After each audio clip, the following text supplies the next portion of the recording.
There's a fire alarm. And the fire light's going off. Should we not just maybe play a record and go and check that out? Wrap it up if you want. Oh, no, not wrap it up. Play a record. I'm going to go. No, it's gone off, Rick. It's gone off. Oh, what? We might have burnt down. Yeah, I think we'd know about it. The flames licking around our ankles would be a clue. God. I'm going to go and investigate. You shouldn't ignore the fire. Blimey. We're entertaining the nation. Oh, look at him. He's scared of fire. What do you mean? Mercury Road. The dark is rising. That's a good song, isn't it? I noticed that you're investigating the fire, mainly involved wandering out into the office, looking around a bit, then coming back. Yeah. What did you find out? There was no fire. There was no fire? No. Right. But I love that. Imagine that though. Imagine that there's a fire and there's loads of firemen. They go, get back, and you go to the fireman. Oh, get back. Oh, look at him. And actually justified too. Okay, there's heavy shelling, lads. Retreat. Oh, back, Sarge. I'm sorry. Back, Sarge. Yeah. There was a fire. I've never seen it before. A fire thing going up. There was a fire alarm. I thought, oh, let's at least have a look if there's a fire. That's all I thought. See, there's some official coming in now. So we should be running out. There's no fire. Well, you can't just stop entertaining, you know, the people of London just because there's a fire. This isn't the Titanic. Well, okay. I don't have to carry on playing. I don't know. It feels like a bit of a sinking ship, really. Alright. Nice one. Nice one. I don't know who I'm taking off there. Probably me. Yeah, I think so. Yeah. Listen, let me just tell you briefly. This is another example of how people can just exploit you and make fun of you when you're tall. Yeah. I was quite tall. I've always been like about 6'7" for quite a while now. And when I was about 16, I went to a big New Year's celebration in Bristol, where I come from, and everyone kind of congregates in this big sort of part of town, and there was all people dancing around, like in Trafalgar Square. And I was there, like, somehow I just picked up a balloon somewhere along the line, one of those kind of helium sort of balloons. I was holding that, sort of dancing around.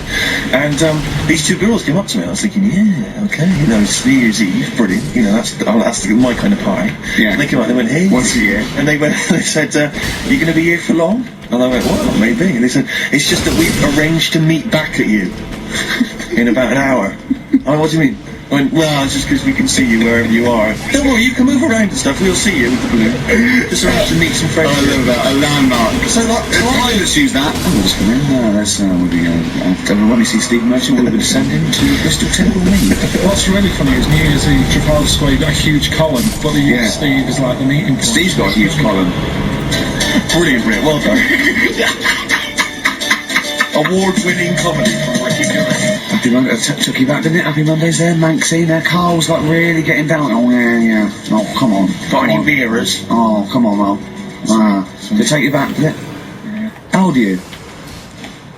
29. 29. So you were just going into out of your teens. Vertigo. No. What? No.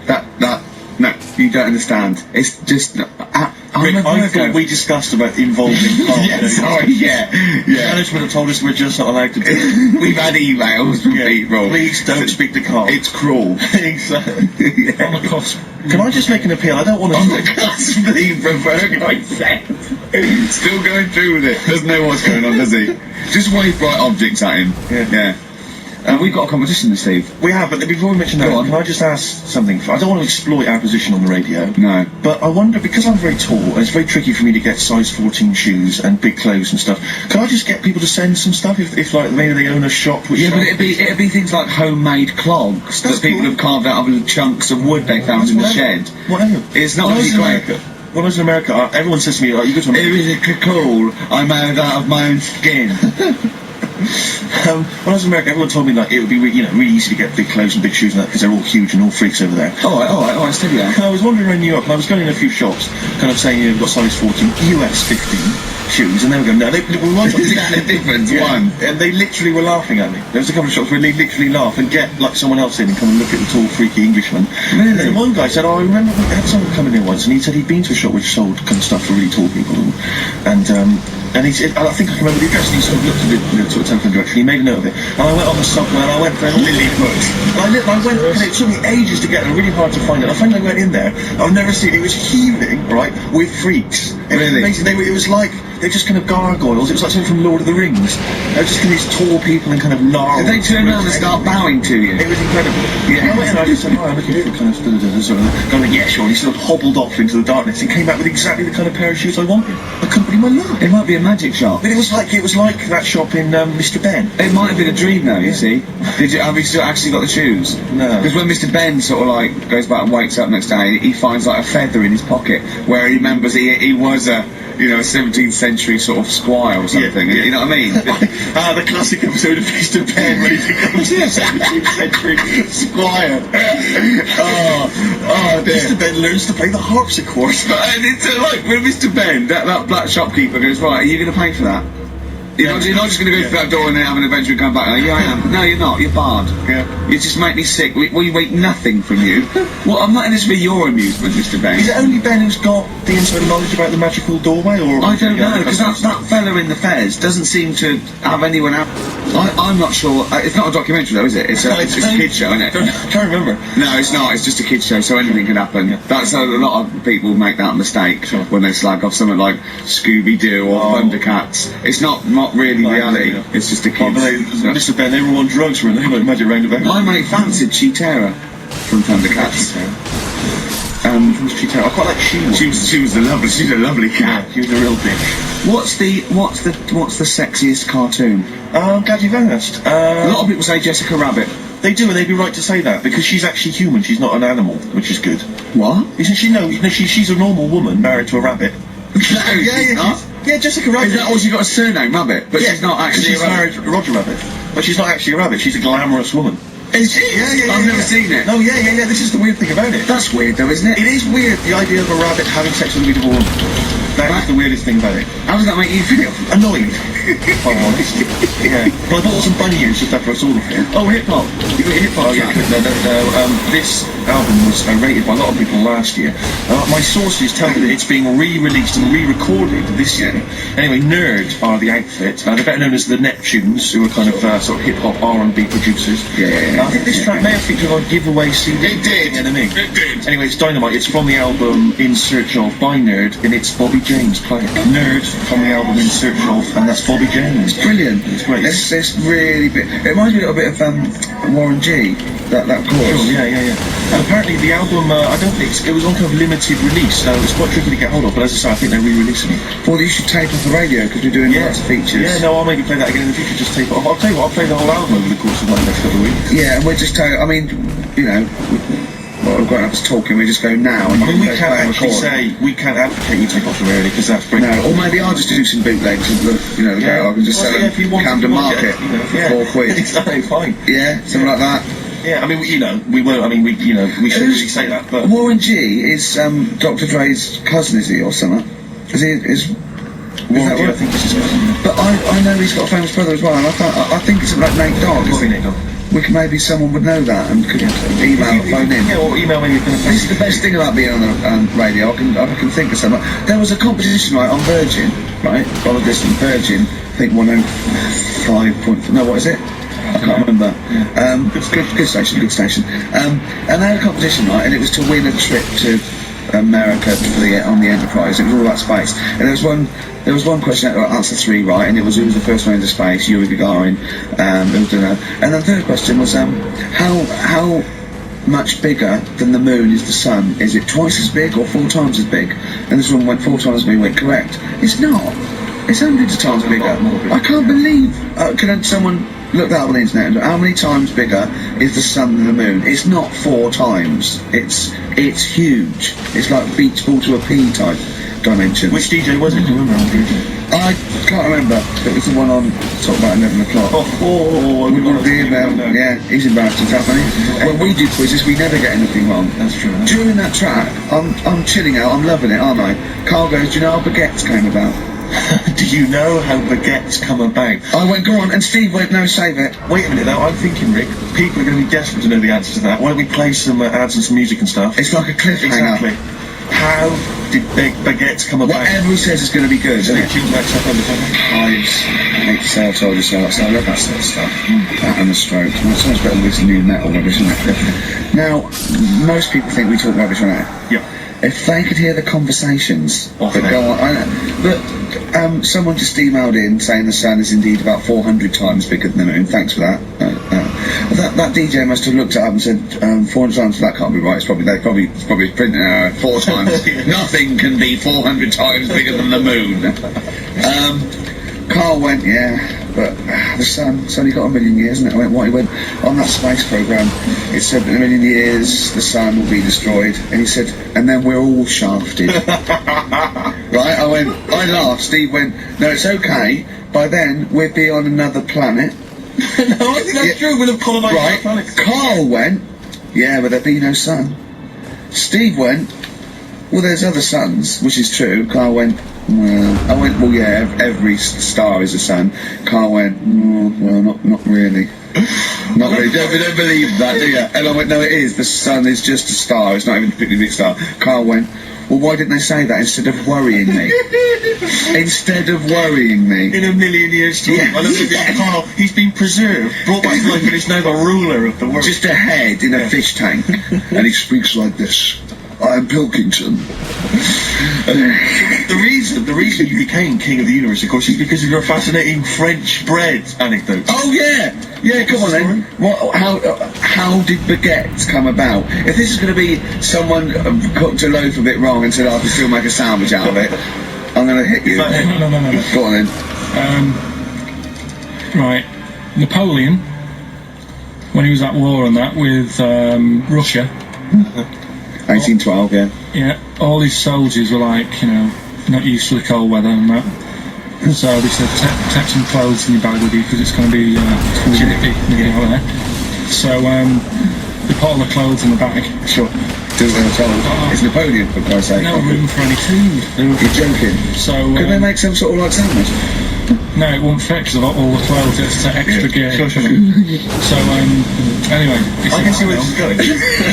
Is there a baguette-shaped gap left in their holdall? let's make some bread that you can fit down your trouser leg. What? That's not true! I read it in Euston train station. I was waiting to go back to Manchester. Where did you read What, scrawled on the wall in graffiti? Yeah. Do you know Was it also meet me here for cockfun at 12 o'clock? the upper cross sandwich shop, Euston Station, Summer Wall. What do you mean it's on the wall? Do you know it says like sail on at Dixon's or whatever? Yeah. Next to that there was like a bit of information. Once you've read this stuff on Baguette Dixon's, information. there was a big thing about the history of the baguette. I read it and I thought, So, we got to make a sandwich we can spit down our trouser leg. How can you march and fight with a huge piece of bread down your train? Although it would be intimidating. You see him coming, you go, sacre bleu, look at the size of them. They're big fellas. Well, I mean, I cannot before that could be a practical joke at your expense. Yeah. Well, the Earl of Do you have a Sandwich... question and you read? If it's printed up, is that Yeah. like fact for you then? well, it's not funny. I mean, if they were trying to be funny, it's like it's not, is it? So it's Have you impossible. heard us? Things sometimes want to be funny when they're not. That's exactly what happened with the sandwich. The Earl of Sandwich wanted something he could fit down his pants. And it was those triangle cut sandwiches wrapped in cling film were perfect. You might be right. You might be right. Because the Cornish pasty, so they could drop it down the mines, isn't it? They wrapped it up. They wrapped up like meat and vegetables in pastry, and they sort of crimped it, and it was like a little, and they dropped it down the mine. So yeah, that's how that came about. And bagels were originally made so that people could play hoopla, but then eat afterwards. I don't know if you're aware of that. That is true.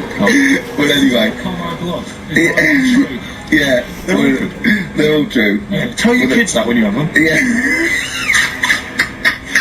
If they're still alive in 1 million years. Well, it might be true. Can someone confirm that baguette fact that it was so Napoleon could stick it down Not him. his trousers? Not him, his soldiers. Yeah. Fascinating information. Fascinating bread information, Carl. Radiohead. Yeah, now this is my song for the lovers. It's a beautiful track. It's Let Down off OK Computer. It's one of my favourite radio tracks. It's lovely. Right, set the tape going now. Do you want to take listen? Avalanches, Frontier, Psychiatrists. Absolutely. Well, we've had lots of emails. People, obviously, we inflamed and provoked Well, about actually, the Cornish pasty. I've got a couple of amendments to that. The crusty bit, is actually as a handle, because obviously the miners had dirty hands, and they'd eat all the stuff in the pasty, and they'd be left with this sort of crust, and they could throw that away. Also, someone told us that at one end was an apple. So you have a little sweet as well. So there you go. I noticed how, like, over the years we've been doing this, you know, way back when we started XFM, no one ever contributes when we ask about the music, when we ask about hip-hop, No. or their, you know, opinions on that, anything important. No. But start talking about pasties, Yeah. we've had about 5 phone calls. Yeah, and someone phoned up to confirm. They used to work for Upper Crust, and basically Carl got all excited. So it is true. I don't know if it's true. I've read the same sign you did, Carl. Interestingly, there's an email here that says, which basically offers a history of the baguette, and talks about after the revolution, the government decreed that all of France must eat the same bread. And it was up to the bakers to bake this bread of equality. And then Napoleon kind of made sure it was particular. You kind of set in. Yeah, obviously on the bread you can eat anything you find in the garden: frogs, snails, bits of horse, But the squid. interesting thing is, Rick, that there's no mention of sticking it down your trousers whilst going to war. The French have tried to keep that secret for over 100 years, Steve. Upper crust people. Yeah, nearly 200 years, that is a top secret. Somehow Euston Station Upper Crust got hold of a document left behind in an old sea chest, possibly Napoleon's, could have been Josephine's. Unfortunately, jotted it down. He's kicking himself now. Oh, Seppa, I cannot believe I left a note. If he talked like that. He did that, yeah, he talked English, but in a very funny French accent. Do you remember, there was one thing that, talking about funny French accents, you remember Alain Lalonde? Yeah. Remember, it was on about 5 o'clock in the afternoon, but they still meant, because it was a funny Frenchman, it was that English guy who was posing as a French police officer. It's very complicated. He often walked by. I remember there was one where he said, I was pissing by the door when I heard they shit. Oh yeah, Now, that's passing by the door. Passing by the door when I heard a shot. That's what he's saying. I'm allowed to say that at 2 o'clock because I'm just saying I'm talking in a French accent. Yeah. I was pissing by the door when I heard the shit. Yeah. That's fine. Yeah. Because I'm speaking French, Carl. Do you know what I mean? That's the rule. Do you know why people tink the glasses before they have a drink? Why they tink? The verb to tink. I do know that, Carl. Is it about poison? It is. Here we are. What, would it make a different noise? Brilliant. Go on, explain. Why? Explain, Steve. No, don't Steve. You explain it, Carl. Go on. Oh, I've started, so I'll finish. Go on, Carl. Explain why they tink the glasses. Ages ago, Yeah. only people with money had drinking or something. That's not one of my film reviews. Years ago. Welcome to History Now. Now, ages ago, only people with money had drinking or something. Keep going, Carl. Keep going. Like spirit and stuff. So Yeah. they'd it's like businessmen. That's easy for you to say. This is getting to be cruel, isn't it? This is amazing. Yeah, go on. Why are you opening your mouth, Carl? What are you hoping was the best I could You have? should try to make me look stupid before with the planet. So Whereas you know. Yeah, come on. Businessmen with money have got to drink and ching. Okay, so then... So they'd nip round to have a chat about whatever they're earning money with. And they'd say, right, do you want a drink then? Oh, yeah, that'd be right. So rather than just pouring it out of a bottle into a glass and saying, there you go, it could be going, hang on a minute, it could be poisoning me and trying to nick my business idea. Yeah. So what they'd do, it'd sort of pour a bit of his drink into the other person's glass and you get that tink noise. And that's like cheers, yeah. No, Carl, I just have a slight amendment there. I think what it was you're absolutely right that they would then test each other's drinks to show that it wasn't poison. But over the years, that was reduced to just chinking the glasses by way of saying, let's not actually bother going through the whole rigmarole. They just did the chinking of the glasses. Yeah, right. That's good. It was exhausting though, wasn't it? I know. Was it worth it, do you think? Well, I like that, because people carry that with them now. When they do that, they'll think, oh, that bloke's definitely not trying to poison me. Yeah. So the horrible thing is that now, when they do the glasses, I can laugh and go, they don't know I've poisoned them. Exactly. You should always do the pouring back and forth. It's a shortcut, it's a slippery slope. You know, just be careful. Ash, there's a star. One of my bands of 2001, Ash. Was it? Yeah, they've come through. I didn't like them at first. Thought, a bit too lo-fi, but I think they've worked at it. They've good songs, they're good performers, and I think they're probably thoroughly nice chaps. Sure. All right? Mm-hmm. We didn't say hello because we were away for a couple of weeks. We didn't come back and go, oh, we're back, did we? It's like nothing ever happened. Exactly. Do you know what I mean? Did you have a good Christmas? Yeah, yeah. Yep. Carl? Yeah, it's alright. Lovely. Okay, let's crack on. Yeah, I went on holiday after Christmas, yeah, and so did our mutual friend, Phil Balker. He was in Lanzarote and he told me one of the funny... I don't know if I can tell this on the radio. I'll have to say the C word, I'll just go... It's in a sentence, so I just go U-C when it comes, and you'll know that it's saying a terrible word. Just, didn't want to ruin the anecdote. Anyway, they're walking along one evening in Lanzarote, and there's lots of bricks there apparently, and Phil overhears a sort of married couple arguing. They're having to go home a bit early, and she's saying to him, she went, for Christ's sake, every time we come out drinking, you always shit yourself. Right? Wow. Always, not once. So he's going, I've told you, he said, it's not the drink, it's the weather. She went, the weather. You'll be blaming the food next, you see. I don't think they should have got married. Wow. When did you think the shitting yourself started? It must have been after the marriage, because if they, you were courting, and they go, what, drunk again, did you? I was like, yeah, how was it? It was the evening was lovely, the meals was again. That's 5 dates, 5 different heaps of shit. But I think I can change him. I think I can change him, yeah. It must have happened after the marrying. Oh, he just might have think, oh God, I'll go. Always got to that age where I think, look, I'll just empty it when I get home. Yeah. I'm not going to keep going up and going to the toilet, It's the ice that does it. Carl is right, I think. It is the ice. What do you mean? People forget, they say, oh, don't drink the water when you're on holiday, and they don't. They drink, they buy heavy on and stuff. Oh, I see. Forget about the ice. The ice cubes, you're right, in a bar. Made from tap water. And that could do it, couldn't it? Yeah, She said every time you're drinking. I assume that she wasn't drinking ice then. Yeah. Why is it just having to do Let's be honest, everyone that goes on holiday doesn't end up crapping themselves. Yeah, they usually make it to He the does toilet. it every time he drinks, doesn't he? Yeah, well, apparently. Just don't let him carry the baguettes. He's good, isn't he? Oh, Carl comes out with... He does now and again, High doesn't five, he? Carl, that was sweet, man. Yeah, nice one. Yeah, respect you. Right, we've got another feature now. Yes, this is a feature which we introduced before Christmas, and it was so popular we brought it into 2002 as well. We've carried it over with us. It's an interesting thing, and I don't think we'll ever run out of features for it. Go on, what's the feature called, Steve? It's rather brilliantly called A Song That I Like. Yeah. And in it, let me explain. Go on. What I do is, in it, I play a song. What, that you like, or? That I like. Oh, right, so you just pick a few... let me go, I'm going to explain this. All the songs, right, there are, Carl. Steve likes some of them, he doesn't like others. But for this particular feature, the only songs that will be in this section will be the ones that he likes. If you think you're going to hear songs that I don't like, you're wrong. Let me clear that up straight away. Yeah. Songs that I like. What song have you chosen to play? Thank you very much for asking. I've chosen, and it's something I've only been introduced to recently, but I did enjoy it, and it seemed, it just felt contemporary. It's Patti Smith and the classic... Oh, fantastic. Gloria by Patti Smith. Do you enjoy that? Yeah, I love it. I've always been one of my favourite tracks. And as Carl pointed out, it sounds remarkably like, who did you mention? PJ Harvey. Oh, yeah, well, yeah, everyone knew that. She was obviously very influenced. That's fine. That's alright, that's allowed. That's cool. I like PJ Harvey too. There's enough room for 2. You're absolutely right. Here we are. Let's just take a moment to think about what we've done. Yeah, well, it's been good. It's an hour and 20 minutes. We've talked about shitting yourself. We talked about pasties. We've done pasties. A number of pastries actually. We never got the.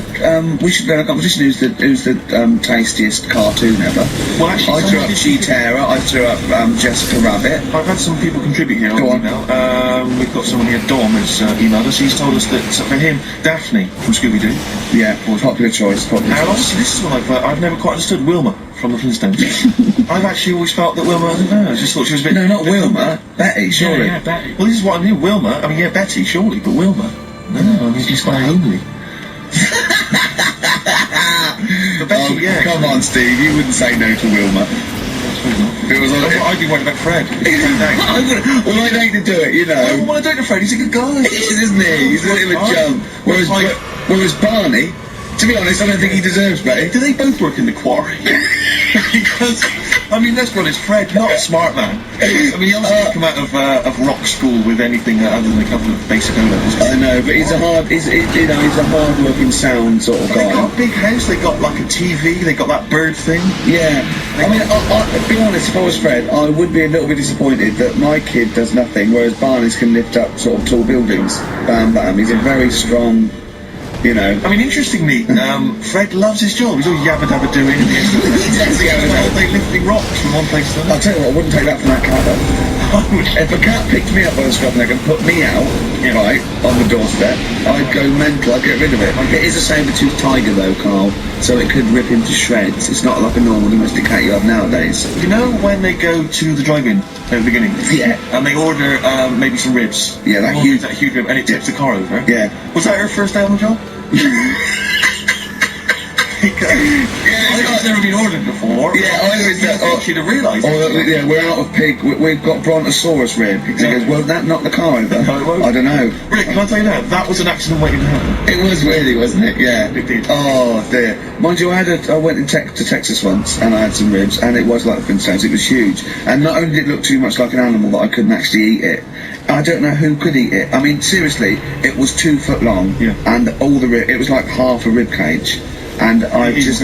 My friends lived in Texas for a while, and they once were in a diner, and there was you know those kind of benches that are attached to the table itself, like a kind of picnic bench. Yeah. And this huge fat guy came in, he came wobbling, he ordered like this kind of everything you can eat in, and his fat kind of sort of, you know, kind of... It's big fatty fat, and it's fatted on the fat table. It wrapped itself around the table. He was chowing down, and when he tried to leave, the table came up with him. Oh no! Imagine that! I mean, they are fat, aren't they? They're big people. They're huge.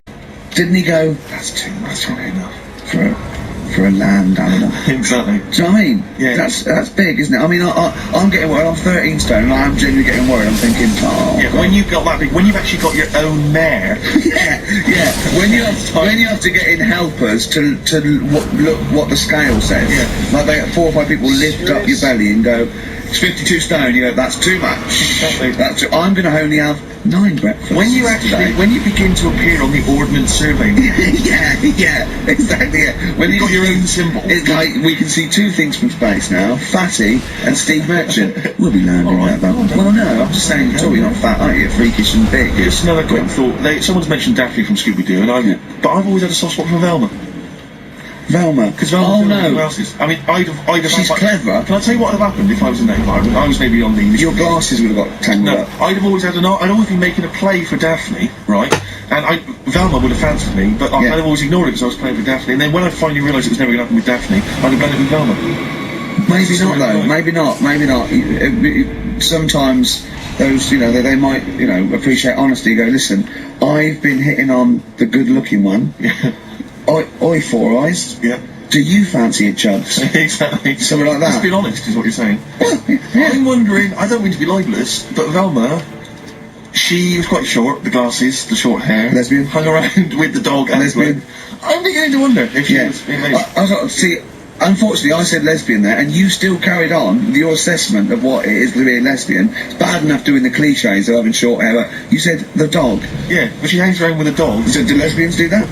Well, have you seen some lesbians? They're right dogs. Good night. See what I've done there? You know what I've done there, Rick? Comedy award winning. Professional. I was having a cup of tea. 100 degrees is out on XFM 104.9, just gone half 2. Ricky Gervais? Yeah, with Steve Merchant. Right. Alright. Rick, we've got a couple of emails in here, and they're saying they enjoyed your performance over the Christmas period on a programme called 100 Greatest TV Moments. Yeah. Did you do an interview or something? What was the deal? I didn't see this. Yeah, the Office was in there, wasn't it? And I interviewed for it. But what are they talking about? They enjoyed your performance. Come on, tell me. You know, do you? No, it's the thing that I did on Razzmatazz. Oh, is this where they found the clip? Yeah. No, alright, I was in a band and we had one single out or something, and I did one TV appearance when I was about, and they showed a bit of it, about 7 seconds, me on Razzmatazz. Razzmatazz, for those that don't remember, was like a kind of, I suppose, what was it, like a kind of CD UK of its time? Yeah, exactly, yeah. And, and it was of the time, sort of new romantic. And they showed a clip of this? I looked about 10 and about 5 stone with hair and makeup and girly clothes. My sister actually said I look like Posh Spice. Brilliant. Which is, there's a funny story about that, because we were rushed and we had to do this thing, and we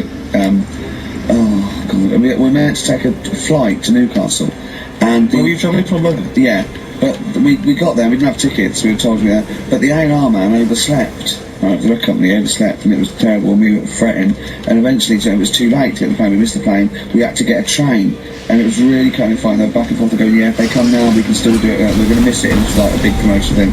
And we got there, and they went, oh God, right? And I had this sort of like jumpsuit I was wearing that I'd cut off, put that on backwards. A jumpsuit? Yeah, I know, it Is it was probably bad. the fit? Yeah, I had that on back to front, and there was no time, and I think I even mimed wrong at one point, and it was awful. But the funny story is this, that when we were there, we didn't have our tickets. This was at the airport. We bumped into Bucks Fizz. The guys and girls from Bucks Fizz and their manager, so there's like 5 of them, right? And there's 2 of us, and they had 5 tickets. And Bucks Fizz tried to smuggle us through. And so they went through the things, right? And they went, tickets please. And he just waved 5 tickets that he had. Like that, goes, this is us, right? And I went, well, can I have a look at it? And there was only 5 there. And then they just looked at us and went, sorry lads, we tried. We were nearly smuggled through by Bobby. Carol. They couldn't even with their powers, they were the height of their powers. That was like, was that really, that was They'd already done making your mind up. I thought if anyone can get us through customs check, it was the Fizz. But even the Fizz what I like could not that get us reassures me, I have to say, about kind of airplane travel. You know, in these kind of troubled times, it's nice to know that even someone like Bucks Fizz couldn't get, smuggle someone through. That's good, because even, the top security man went, hold on, there's 5 in the Fizz, there's 5 tickets, those 2 lads are not going through. Exactly. Yeah, that makes you more secure about air travel now. Well, it's lovely if I'm in America, and I see 5-star, trying to get through customs. With 2 other lads. Exactly. I think, wait a minute, what's going on there? Yeah. Even a security guy stopped him, it's fine. It's fine, yeah. There's only 5 and 5-star. Oh. It's lovely to know that. Yeah. I love the fact, and did you know the Fizz previous? Was this your first run-in with the Fizz? No, they were doing the Taz, same as they were doing the old Raz. Same as us. Did you recognise the Fizz and go, oh my god, that's the Fizz, let's try and sneak in with them, or did they recognise you? How did it work? I wouldn't have recognised that. Exactly, that's what I'm thinking. I love the audacity of going up to Bucks Fizz and saying, trying to smuggle us in. You try and break aviation law for us. Now, it's time to make your mind up. We're going to the land of make-believe. I did that and they laughed, they went brilliant. We'll get you through, lads. Yeah. Just stay tight. I was actually on top of Bobby's shoulders in a long coat. Lovely. Yeah, but Bill... Seriously though, I don't understand what their plan was. Like they would have gone, through. Pick the Fizz, land through. Yeah, but it's like we couldn't even get to Newcastle. Do you think it was wearing your jumpsuit backwards that sort of gave it away? Well, no, but see, I didn't have it on then. I was just in civvies. I just had jeans and a t-shirt then. I didn't even have my hair gelled. I was just like cash. I saw it after the time. Did you? Did you? Well, I mean, Then you. Tight jumpsuit. Yeah. Cheekbones. Brilliant. Yeah. I had some cheekbones. Yeah. That was. If anyone else saw it, or maybe they told us they've got a clip, because I'd love to see it. I missed it. Well, I'll get you one. You have it. I'll tell you what. Why not create a website? And put that clip on there on a constant loop, and then send the address in, and I'll give it out, and people can check it out for themselves. Yeah, brilliant. Is that okay? Yeah, cool. I have to lose weight now. Oh, now we come to the feature. We're carrying this over 2002 because it was such a great success. Everyone's talking about it. Do you remember I stopped my film reviews because I'm only doing films I like, and I've done all the films I like. That's where other film reviewers fail, because they review substandard films. Exactly. My average is still 9.5 out of 10. Yeah. And no one's beaten that. Not Barry Norman, not Jonathan Ross. No one's got an average of 9.5 out of 10 for films I reviewed. So I'm keeping it there. I don't want to drop the standards. However, that film sounds good. This is where I pick a classic track from a film that I might not have seen, right? But I like the song, I might go and see the film. This is Almost Famous. The film was Almost Famous. I haven't seen it, right? But a song, now don't panic, listen without prejudice. This is Elton John, but it's when he was good, okay? When he was a bright, funky, young Brit glam star. Wonderful song, wonderful tune, wonderful lyrics. It's Tiny Dancer. Love Burns, Black Rebel Motorcycle Club there, Steve. What's about it? That's it, isn't it? We've had some laughs, haven't we? We've learned as well, we've been educated as ever. Yeah, past ears, all that. We've got baguette information. We've had some features such as That Film Sounds Good. Exactly. It's a Song song for the that I lovers. like. Song for the lovers. Song for the ladies. Song for the ladies coming up very shortly. Rick, I was lucky enough this week to go to a exclusive press preview of Britney Spears' forthcoming movie, Crisscross, or Crossroads. Crossroads, I think it's called. Yeah. It's not related to the popular TV show. Right. Rick, I'm assuming you'd love me to do a little review of it now. I can't, because it's embargoed until March. I can only talk about it in March. No, Otherwise, no. the press people will go crazy. No, I don't. I wouldn't want you to. Well, no, I imagine you want to know all about Crossroads. Not really. Because I cannot tell you anything. Well, don't then. I mean, just. Well, you can ask me questions, you can pump me for information, I cannot tell you anything about it until I March. would pump you for no reason ever. No? But Rick, Certainly not for information. Carl, it doesn't matter what you ask me about Britney Spears' Crossroads, I cannot tell you anything about it. Okay? Okay. But seriously, if you want to know the plot or what I think of it, I cannot discuss it. Okay? If the listeners want to email in questions, they can, I cannot reply until March. So hang on for that. I've seen the film already. I've already seen the film myself in advance of everyone else. I can't tell anyone about it Right. until March. That's the kind of I'll excuse. tell you what though, maybe I'll review it in March. No, you can. Why? Because you haven't seen it and I have. Yeah. If you want to ask me a question now about it. Well, that's in March. Yeah, Not but if very you wanted to know now, you couldn't know. I wouldn't be able to tell you. Right. Song for the lovers. Yeah. Ladies, Anyway, sorry. Song for the ladies this week. I was lucky enough to get given as a Christmas gift the Rolling Stones complete singles collection. Good present. Good What else present. is an absolute joy? And I'd forgotten how brilliant Wild Horses Oh, great is track. from the Stones, so I thought I'd play that this week for the ladies. Let's leave them with that. Jagger and Richards at their best. Beautiful. Watts is in on it. I know Wattsy. I mean, Wyman was still there those days. See you next time. Bye. XFM 104.9, kicking off there with the Dandy Warhol Steve. Sure. Ricky Gervais Show with me, Steve Merchant. Well, they're always So like let's this, say- you know? Well, I thought you would. What? Oh, it's 1:05, isn't it? Already an error as a code. Yeah, Shame, yeah. it could have been slick. But Steve, we've got some great music. I've been on a bit of a soul tip this week, to be honest. Yeah, I was a bit of a folky last week, but you know, you got stuff from like early Bowie, some Stevie Wonder, a little bit of Groove Armada. We've got the classics. We've got Coldplay, we've got Blur, we've got Ash. I haven't planned anything for the show. Got nothing, have you? You're just reading the list of songs that I thinking that will might fill up some time. Oh, Anything interesting happened to you over the week? Nope. No, I just swore off air, and Carl went, never swear in an on-air studio. I love it when Carl tries to sound like he's professional and understands the business. Yeah. You don't fool us, Carl. Yeah. Yeah. Oh, I wish I could buy like a Carl, you know, like those gargoyles you can stick on a car window. Oh, I yeah. reckon we should be able to get a car like that and we could send out as a gift to people. That'd be lovely. Just his little face pressed up against the glass, like a window licker. Yeah, like you'd have to lick his face to stick it. Yeah, that'd be a joy. Oh, bless him. All I see is you throw out a window and it sort of like flaps down. They sell them for £1. Yeah, exactly. Or those little dancing baby cars. pigeons. That's what we used to use. Or frogs from the pond. It's cruelty to animals, and I don't condone that. And it was a joke before the RSPCA phone in and say stop throwing frogs at windows. Well, people who are listening, And I don't mean the French, by the way. That sounds like xenophobic. Before someone calls in and says stop throwing French people at windows. So I'm digging myself into a hole here, aren't I? Yeah. It's all gone horribly quick wrong. mention the Germans and then these guys. Yeah. I don't mind the Germans. Carl, I wonder if people know what Carl looks like in the wide world. Is there any reason why they should have It's sort of- anything? Or he's like Moby. He looks like Moby. he does look like Moby. Yeah. Does that help? Is that a compliment? Scotland Moby who's Mank. had a bit of a soft paper round when he was younger. Yeah, that's right. A bit more knackered than Moby. Yeah, I think so, yeah. See, I think Moby's great. He's one of the people, whenever he opens his mouth, I sort of, I'd love to be mates with him.